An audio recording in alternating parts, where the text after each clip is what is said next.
प्रकाशित वाक्य 7वां अध्याय 2 से 3 तक के वचन। फिर मैंने एक और स्वर्गदूत को जीविते परमेश्वर की मोहर लिए हुए पूरब से ऊपर की ओर आते देखा। उसने उन चारों स्वर्गदूतों से, जिन्हें पृथ्वी और समुद्र की हानि करने का अधिकार दिया गया था, ऊंचे शब्द से पुकार कर कहा, जब तक हम अपने परमेश्वर के दासों के माथे पर मोहर न लगा दें, तब तक पृथ्वी और समुद्र और पेड़ों को हानि न पहुंचाना। यह एक दर्शन है जो यूहन्ना देखते हैं। यह एक भविष्यवाणी भी है जो यीशु मसीह के दूसरे आगमन पर पूरा होगा। जीविते परमेश्वर की मोहर से मोहरबंद होने का क्या अर्थ रखता है? मोहर के भौतिक गुणों के बारे में आइए पहले हम जानें। सबसे पहले, मोहर के ऊपर किसी का नाम खुदा रहता है। मोहर कर देखकर हम पता कर सकते हैं ये प्रिंसिपल का है, सेक्रेटरी का है, सरकार का है या प्राइवेट का है। और दूसरा, मोहर स्वामित्व को दिखाती है, यानी मोहर लगने के बाद हम बता सकते ये किसका है, या मोहर देखकर हम बता सकते हैं जहां पर मोहर लगी है वो ये व्यक्ति का है। और तीसरा, स्वीकृति और मान्यता को दर्शाती है। मोहर लगने का अर्थ होता है जो ऊपर जो भी लिखा गया है उसको मैं स्वीकार करता हूं और मैं मान्यता देता हूं। जैसे कोई मार्कशीट पर या कोई कॉलेज का या स्कूल का मोहर लगता है। बाइबल में 2 प्रकार की मोहरें हैं, परमेश्वर की मोहर, शैतान की मोहर। अगर मैं परमेश्वर की मोहर प्राप्त करता हूं तो मैं परमेश्वर की संपत्ति बन जाता हूं और फलस्वरूप मैं स्वर्ग जाता हूं। अगर मैं शैतान की मोहर प्राप्त करता हूं तो मैं शैतान की संपत्ति बन जाता हूं और नरक में जाता हूं। प्रकाशित वाक्य 7 का 2 और 3 वचन में देखते हैं, परमेश्वर अपने लोगों को मोहरबंद करते हैं और उन्हें अपनी संपत्ति बनाते हैं। यह एक भविष्यवाणी है कि परमेश्वर दूसरे आगमन के समय अपने स्वर्गदूतों के द्वारा यह काम करेंगे।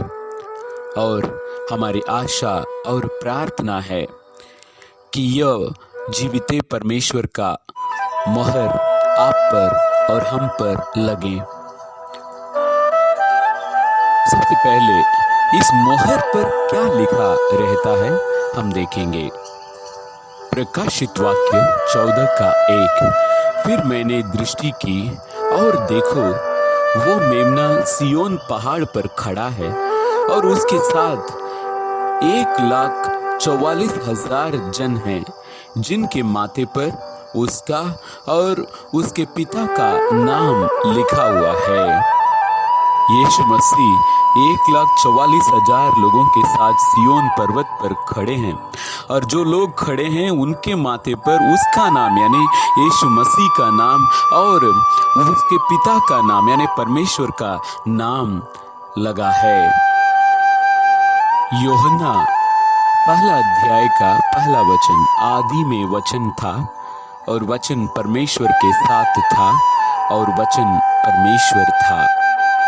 1 यूहन्ना 1 का 1 में देखते हैं, उस जीवन के वचन के विषय में जो आदि में से था, जिसे हमने सुना और जिसे अपनी आंखों से देखा, वरन जिसे हमने ध्यान से देखा और हाथों से छुआ। यदि वचन परमेश्वर है तो स्वामी भी परमेश्वर है, क्योंकि वचन परमेश्वर से ही आता है। जैसे मोहर पर लिखा नाम उस व्यक्ति को संदर्भित करता है, वैसा ही वचन परमेश्वर को संदर्भित करता है और इस कारण से वचन परमेश्वर का नाम है। और मोहरबंद किए जाने का मतलब है मुझ में परमेश्वर का वचन बने रहना, जिससे मैं परमेश्वर की संपत्ति बन जाता हूँ। हबाकुक 2:2। फिर यहोवा ने मुझसे कहा, दर्शन की बातें लिख दे, वरन पट्टियों पर साफ साफ लिख दे कि दौड़ते हुए भी वे सहज से पढ़ी जाएं। पुराने व्यवस्थान में परमेश्वर की बातों को तख्ती पर लिखने के लिए परमेश्वर आज्ञा देते हैं और हमें यह भी पता है मूसा को 10 आज्ञाएं पत्थर की पट्टिका पर ही मिला था। लेकिन नया व्यवस्थान में परमेश्वर क्या चाहते हैं?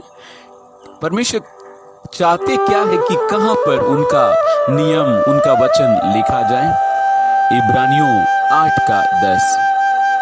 फिर प्रभु कहता है कि जो वाचा मैं उन दिनों के बाद इज़राइल के घराने के साथ बांधूंगा वो यह है कि मैं अपनी व्यवस्था को उनके मनों में डालूंगा और उसे उनके हृदय पर लिखूंगा और मैं उनका परमेश्वर ठहरूंगा और वे मेरे लोग ठहरेंगे। है ना आश्चर्य की बात? नए व्यवस्थान में परमेश्वर चाहते हैं कि उनके वचन हमारे हृदयों और मनों पर लिखा जाए। लिखने का मतलब है मोहरबंद करना। हमारे हृदयों पर और मनों पर परमेश्वर का वचन लिखने का मतलब है परमेश्वर का मोहर लग जाना। परमेश्वर की व्यवस्था को ही हम परमेश्वर का वचन कहते हैं।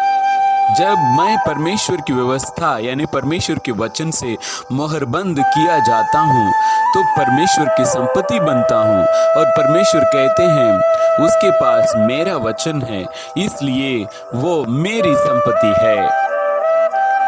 यूहन्ना 17:7 में यीशु कहते हैं, जो कुछ तूने मुझे दिया है सब तेरी ओर से है। और यह भी कहते हैं मैं और पिता एक हैं। जब यीशु बपतिस्मा लेकर पानी से ऊपर आते हैं तो आकाश खुल जाता है और परमेश्वर की आत्मा उस पर उतरता है, यानी परमेश्वर की आत्मा यीशु मसीह में निवास रहता है। इसलिए जो परमेश्वर का वचन जो है यीशु मसीह बोलते हैं, या दूसरे शब्दों में हम कहा जाए परमेश्वर ने यीशु मसीह को अपने वचन से मोहर लगाया है और यीशु मसीह ने जो पिता से देखा है और सुना है उसे ही वो अपने शिष्यों को बताते हैं, जिन्होंने उनको सुना, उनको स्वीकार किया और इस प्रकार यीशु मसीह के द्वारा वे मोहरबंद किए जाते हैं। तो इस प्रकार मोहरबंद किए जाने का मतलब है कि परमेश्वर के वचन का गवाही देना। अगर हम चाहते हैं कि परमेश्वर हमें मोहरबंद करें तो परमेश्वर के वचन को सुनना, स्वीकार करना और उसे अपने हृदयों पर, मनों पर लिखा जाना चाहिए।